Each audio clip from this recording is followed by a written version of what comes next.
খেয়াল করে দেখেন। মা না করছি না আপনার বাদ দেওয়ার লেগা, তারপরে কি লেগা আবার আপনি বাদ দিচ্ছেন?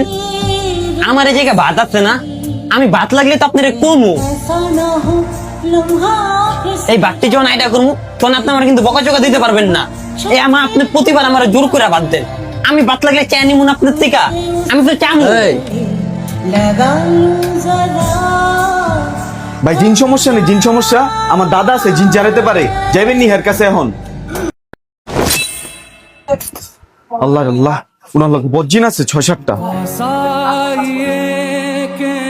ভাই কি সমস্যা, কি শুরু করছেন? মেন্টালি কোনো সমস্যা? না না ভাই, সবকিছু ঠিক আছে। তাহলে এই যে ওইটার আম্মা বলা শুরু করে দিচ্ছেন, কিছু তো একটা সমস্যা। ভাই শরীরটা খুবই ক্লান্ত, 2 রাত জাগনা ছিলাম তো। ওই সকালবেলা আপনার বাবের লগে ঝগড়া হয়েছে, হ্যাঁ জিত করে আর বাপের বাড়িতে চলে গেছে। দুপুরে ভাত খেতে এলাম, এই জায়গায় ওনাকে ভাত শেষ হয়ে গেছে।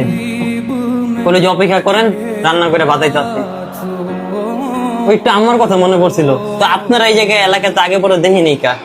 ওই আমাদের এক ভাই ব্রাদার আম্মা মারা গেছে তো, জানাজা দিতে আসছিলাম। আমাদের বাসা হচ্ছে কুমিল্লা, এখান থেকে দুপুরে খাবারটা খায়া রওনা করবো। আম্মাই মারা গেছে? এখন বুঝবো আম্মার কি কদর।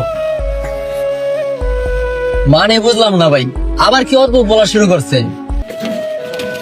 এখন খেতে বসলে আম্মার কথা মনে পড়বো, শুইতে গেলে আম্মার কথা মনে পড়বো, অসুস্থ হলে আম্মার কথা মনে পড়বো।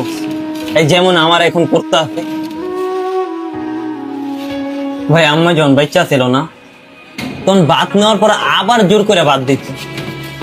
পেট ভরে যাওয়ার পর একটু পরে আবার যে কোনো একটা খাওয়ান নিয়ে যেত।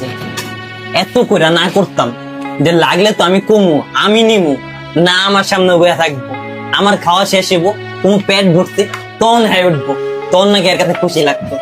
কিন্তু ভাই তখন আমার থেকে এই বিষয়গুলো খুব বিরক্ত লাগতো, জনমের বিরক্ত লাগতো।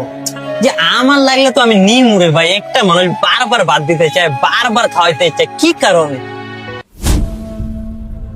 কিন্তু এখন ভাই আম্মাই মারা গেছে, বিয়ে শাদী করছে ভাই।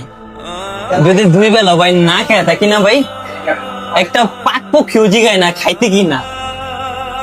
এখন ভাই বুঝি আমার সে মহব্বত গুলা, আমার সে ভালোবাসা গুলা, যেগুলো বিরক্ত ভাবতাম, যেগুলো মনে করতাম ক্ষুদাহুদি খামাখামি কয়, এখন ক্ষুদা লাগলে না খাওয়া অবস্থা থাকলে হেই মনে পড়ে যে আমার মার কথা।